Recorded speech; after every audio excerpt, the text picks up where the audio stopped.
মাহফিল শেষে যখন ঘরে ফিরতাম, আহা ওই দৃশ্য মনে পড়লে কলিজা ফেটে যায়। ফজরের আগে তাহাজ্জুদের ওয়াক্তে গিয়ে দেখতাম সন্তানরা ঘুমাচ্ছে, বিবি ঘুমাচ্ছেন, একজন মানুষ জায়নামাজ বিছায়া বসে আছে। দৌড়াইয়া যায়, জড়াইয়া ধরতাম, যাই ঘরে যাই, আমার কাজই ছিল এটা। মাঝে মধ্যে জিজ্ঞেস করতাম, ঘুমান না? তো কি বলতেন, যতক্ষণ বাহিরে থাকো ঘুম তো আসে না। এর নাম তো মা। পোড়া কপাল, পোড়া কপাল। আজকে মা অভিযোগ করে, মাকে গোপন করে করে বউরে খাওয়া, কামাই করো, রোজগার করো, বিচার আসে আমাদের কাছে। হযরত মাঝে মধ্যে পর্দার ফাঁক দিয়ে দেখি এই দৃশ্য, কলিজা ছিঁড়ে যায়। বলে কি দেখেন? বলে সন্তান ফলের মৌসুম, ফল এনে এনে খাটের নিচে লুকায়া রাখে, আমি যেন না দেখি। মাঝে মধ্যে দেখি বউয়ের মুখে খাবার তুলে দিচ্ছে, সন্তানের মুখে খাবার তুলে দিচ্ছে। আরে পোড়া কপাল, দে, এটা তো, এটাও সুন্নাহ, দে। কিন্তু ওই যে পর্দার ফাঁক দিয়া যে মানুষটা দেখতেছে, ওই মানুষটা কি চিন্তা করে জানাস? ওই মানুষটা চিন্তা করে, হায় এটা আমার ওই সন্তান না, যে ঘরে একটা ভালো খাবার তৈরি হইলে যার মুখে না দিয়া আমি কোনোদিন খাই নাই, ওই সন্তান না? সন্তান 5টা, ঘরে আপেল 5টা। এক বুজুর্গ বলেন যে ওই দিন বুঝেছি মার ভালোবাসা কাকে বলে। ঘরে আপেল 5টা, সন্তানও 5টা। মা 5 জনের হাতে 5টা দিয়া বলেন, আমি আপেল পছন্দ করি না, তোমরা খাও। পোড়া কপাল। ঈদ আসলে বিবি সন্তানদের মুখ উজ্জ্বল করার জন্য কত আয়োজন তোমার, অথচ তুমি জানো না এই বাবা মা একটা দামি জুতা পরেন নাই, একটা দামি কাপড় পরেন নাই। কেন? টাকা কবরে নিয়ে যাবে? আরে না, পোড়া কপাল, তোর উজ্জ্বল ভবিষ্যতের আশায়। আর আজকে তুই লুকায়া লুকায়া মা দেখবে, বাবা দেখবে, লুকায়া লুকায়া বউরে খাওয়াস, লুকায়া লুকায়া শ্বশুর বাড়িতে নিয়ে যাস। জালেম কোথাকার।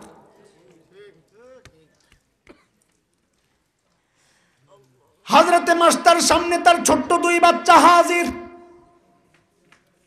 হযরতে মাস্টারকে বলা হলো, এ মাস্টার, যদি তুমি আমাকে রব না মানো তাইলে তোমার বাচ্চাগুলাকেও শেষ করে ফেলবো। আগুন জ্বালানো হলো, বড় কড়াই বসানো হলো, তেল টকবক করে জ্বলছে। হযরতে মাস্টার তাকায়া তাকায়া দেখতেছেন, আরে কলিজার টুকরা সন্তানগুলারে হত্যা করা হবে। মার কলিজায় তখন কেমন লাগে বলেন? চোখ দিয়ে পানি পড়তেছে, তাকায় রইছে আল্লাহর বান্দি। যেই না বড় বাচ্চাটাকে তেলের মধ্যে নিক্ষেপ করা হয়, জলে পুড়ে ছাই হয়ে রূহটা যখন বের হয়ে যায়, আল্লাহ তাআলা হযরতে মাস্টার চোখের পর্দা সরাইয়া দিছেন। তাকায়া তাকায়া দেখতেছেন রূহটা যাচ্ছে। যাওয়ার সময় মাকে ডাক দিয়ে বলে যাচ্ছেন, আম্মি আম্মি, আস-সবর আস-সবর আল জান্নাহ। ওগো মা, মা ধৈর্য ধারণ করো, ধৈর্য ধারণ করো, জান্নাত আমাদের জন্য অপেক্ষা করতেছে। ছোট্ট বাচ্চাটা ছিল দুধের বাচ্চার জন্য মার কলিজায় কত মায়া, এটা দুধের মা ছাড়া দুনিয়ার কেউ বুঝবে না। জালিম মায়া লাগানোর জন্য ছোট্ট বাচ্চাকে নিয়ে হযরতে মাস্টার বুকের মধ্যে রাখছে।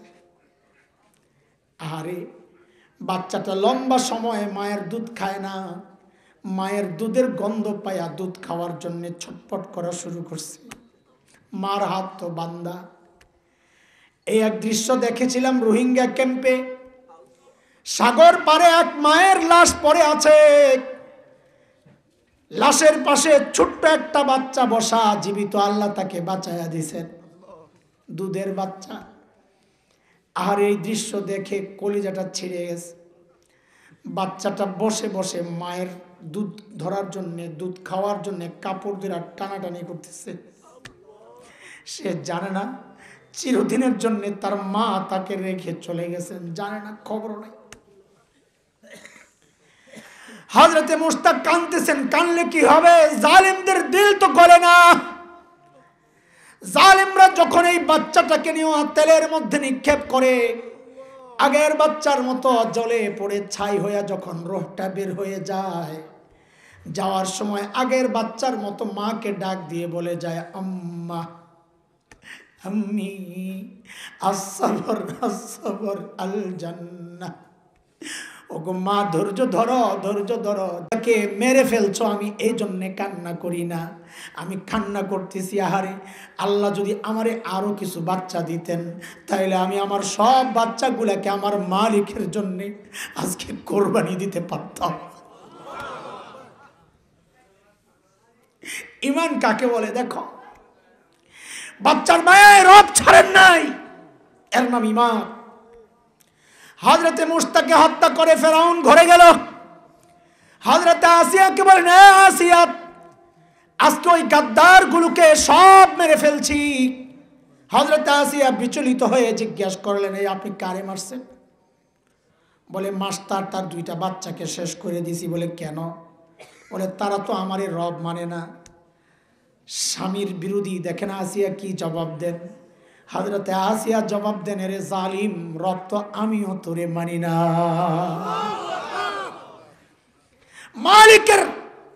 মালিকের ভালোবাসায় স্বামীর ভালোবাসা ত্যাগ করার উদাহরণ মখলুক, স্বামীও মখলুক, ওইটা বুঝাইতেছে। জালিম ফেরাউন হযরতে আসিয়াকে বড় ভালোবাসতেন। মিশরের সবচেয়ে বেশি সুন্দরী ছিলেন হযরতে আসিয়া। ফেরাউন বড় শখ খাইছে এটা, এই কথা শুনি না। আরে আসিয়া আমারে রব মানে না। বুঝাইছে বুঝাইছে বুঝাইছে, কোনো কাজ হয় না। এক কথা, মুসলমান সব ছাড়তে পারে, ঈমান ছাড়তে পারে না। এই জন্য বলি আমরা, আওয়াজটা উঁচু হয়, করব কি? দিলে যে আগুন জ্বলতেছে, বলি এই কথা, আরে আমার দেহ থেকে আমার কল্লা আলগা হতে পারে, কিন্তু সিনা থেকে কোরআনকে আলগা করা যাবে না, কোরআনকে আলগা করা যাবে না।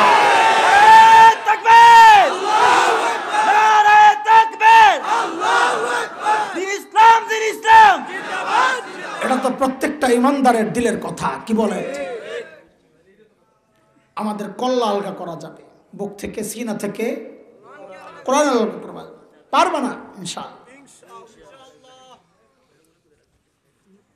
ফেরাউন হযরতে মুশতাককে সিদ্ধান্ত নিল হত্যা করার। দরবারে নিয়ে হযরতে মুশতাক সর্বপ্রথম শাস্তি যেটা দিল, হাদিসে আসছে, গোটা দরবারীদের সামনে হযরতে মুশতাককে ন্যাংটা করে দাঁড় করাইয়া দিস। আরে ইমানদারের জন্য জীবন চলে যাওয়ার চেয়ে এটা আরো বেশি কঠিন। আমাদের বাচ্চাদের ঈমান তো মাস্টার মতো না, আসিয়ার মতো না, হযরতে আসিয়া। তারপরেও বলি, এটা দিলের, এটা আমাদের গর্ব। আমাদের বাচ্চাগুলোকেও যদি বলা হয় তোমাকে হত্যা করা হবে, বাঁচতে চাইলে রাজপথে ন্যাংটা হইয়া দাঁড়াইয়া যাও, আমাদের বাচ্চারাও বলবে আমাকে শতবার হত্যা করা যাবে, কিন্তু আমার শরীর থেকে পোশাক আমি খুলতে পারবো না। এটা প্রত্যেকটা ইমানদারের কথা। রোহিঙ্গা ক্যাম্পে এক মাকে দেখি, একটা ছোট্ট বাচ্চা কোলে নিয়ে কাঁদতেছে। তো আমরা তো সহযোগিতার জন্য গিয়েছিলাম।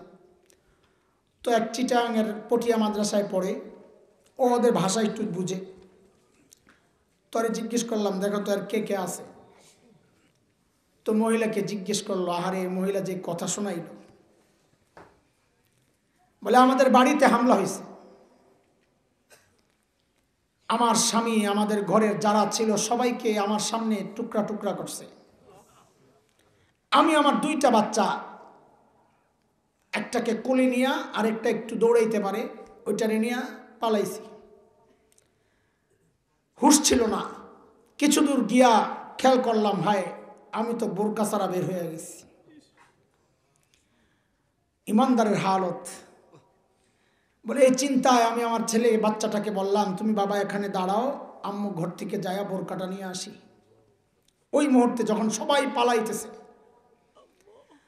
বলে আমি দৌড়াইয়া গেলাম ঘরে, যায়া বোরকাটা পয়রা ওই বাচ্চাটা কোলে দৌড়াইয়া আয়সা দেখি আমার বাচ্চাটাকে যেই জায়গায় দাঁড় করাইয়া দিয়ে গেছিলাম, আয়সা দেখি বাচ্চাটা নাই, আজও পাই নাই। কাঁদতেছে, বলে এই ছোট্ট শিশুটা ছাড়া আমার কেউ নাই দুনিয়ায়, এই জন্য টয়লেটে গেলেও তাকে কোলে করে নিয়ে যাই।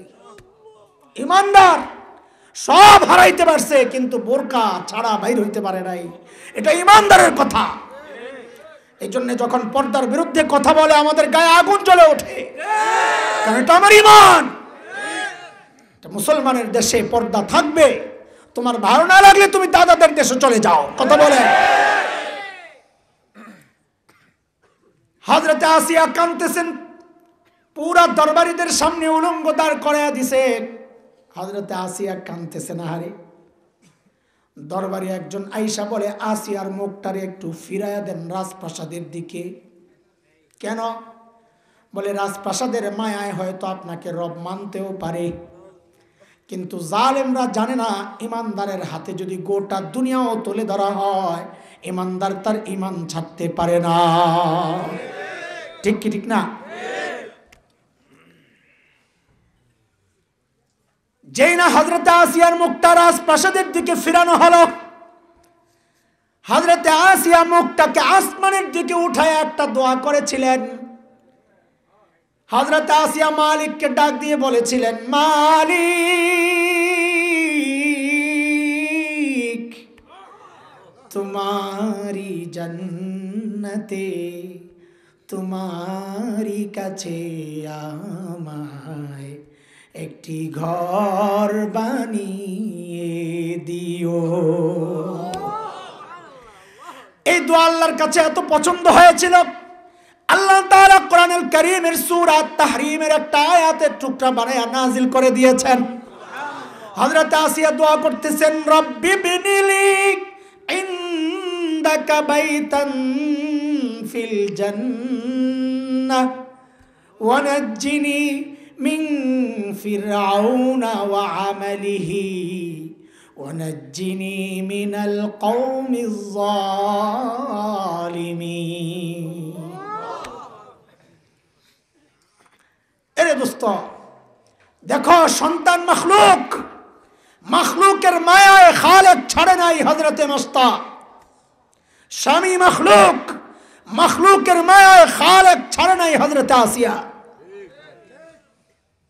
চাইলেও পারত।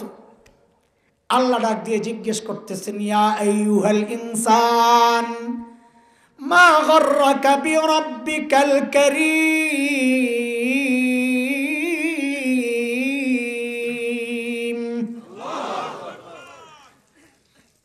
এই দোস্ত,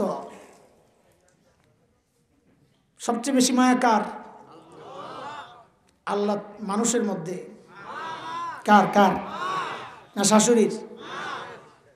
ওই যে মাহমুদ ভাইয়ের মাদ্রাসার বয়ানে বলেছি এটা। এই পার্থক্য বুঝে না অনেকে। সবচেয়ে বেশি মায়া করেন হইল মা, আর সবচেয়ে বেশি মায়া দেখান হইল শাশুড়ি। বুঝে আসছে কথা? সবচেয়ে বেশি মায়া করেন কে? সবচেয়ে বেশি মায়া দেখান কে?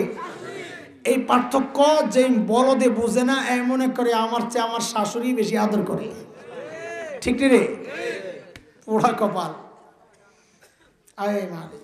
আমার শাশুড়ি আমারে কত আদর করে, সুবহানাল্লাহ, অনেক আদর করে। কিন্তু আজ পর্যন্ত কোনোদিন যাইয়া তো পাইলাম না যে জামাই আইব রাত্রে একটু অপেক্ষা করি। যাইয়া তো এই সব নাক ডেকা ঘুমাইতেছে। তা আমার মারে তো যায় কোনোদিন ঘুমে পাই নাই, অপেক্ষায় বসে রয়েছে আমার ছেলে আসবে, আয় দরজা খুলবো, আমি ধরবো, জড়াইয়া দোয়া করব, আয় মা, আয় মা, রব্বির হামহুমা কামা রব্বায়ানি সগীরা। তো মার কলিজায় এত যে মায়া কেন? মা আমার চোখ বানাইছেন, কান বানাইছেন, হাত পাও বানাইছেন, কি বানাইছেন বলেন? কিচ্ছু বানান নাই, তাতে এত মায়া। তাইলে যেই আল্লাহ আমার চোখ বানাইছেন ওই আল্লাহর কত মায়া। যেই আল্লাহ আমার কান বানাইছেন ওই আল্লাহর কত মায়া। যে আল্লাহ আমার অঙ্গ প্রত্যঙ্গ বানাই আমারে বাঁচায়া রাখছেন, এত এত নিয়ামত দিয়া, ওই আল্লাহর কত মায়া। আল্লাহ ওই কথাটা বইলে আমাকে ডাক দিতেছেন, এই কিরে তুই দেখি তোর বউয়ের কথায় আমারে ভুলে গেলি, তোর বউ তোরে কি দিছে, আমি কি দিছি বল। কিরে তুই দেখি তোর স্বামীর মহাব্বতে আমাকে ভুলে গেলি, কি তুই তোর বাচ্চার মহাব্বতে আমাকে ভুলে গেলি কেন? তোর বাচ্চা কি দিছে, তোর মা কি দিছে, তোর বিবি তোর শাশুড়ি কি দিছে? আরে নেতার কারণে তুই দিন ভুলে গেলি, তোর নেতা তোরে কি দিছে বল। আমি কি দিছি আল্লাহ বলতেছেন, কেন তুই ভুলে গেলি আমাকে? মা গাররাকা বিরাব্বিকাল কারীম, মা গাররাকা, কে তোরে ধোকায় ফেলে? শত্রু তিনটা গেল, বলেন শব্দের নাম কি?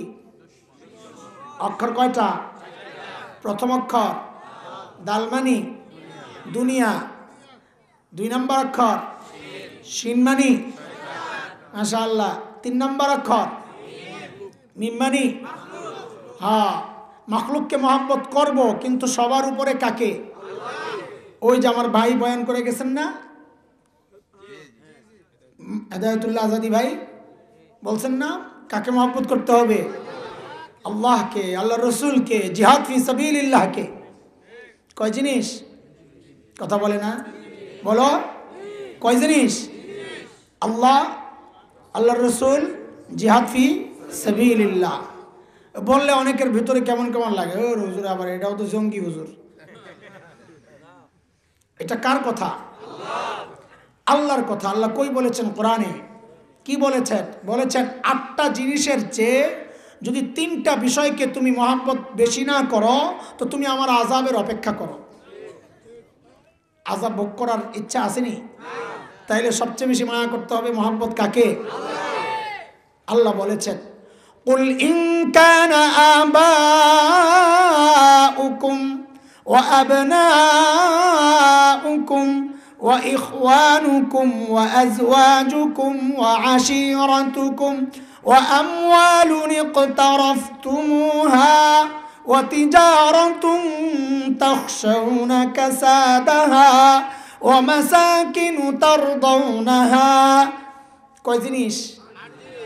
তোমার বাবা মা, তোমার সন্তান, তোমার বিবি, তোমার স্বামী, নিকটাত্মীয়, ভাই বোন, তোমার মাল, ব্যবসার মাল, তোমার সুন্দর বাড়ি, মাল যেটা গচ্ছিত মাল, মাল যেটা ব্যবসার মাল, আলাদা আলাদা হিসাব, তোমার সুন্দর পছন্দের বাড়িটা, এই 8টা জিনিসের চেয়ে যদি আল্লাহ, আল্লাহর রাসূল, জিহাদ ফি সাবিলিল্লাহ বেশি প্রিয় না হয়, ফাতারাব্বাসু হাত্তা ইয়াতি আল্লাহু বিআমরি, আল্লাহর আযাবের অপেক্ষা তুমি করতে পারো।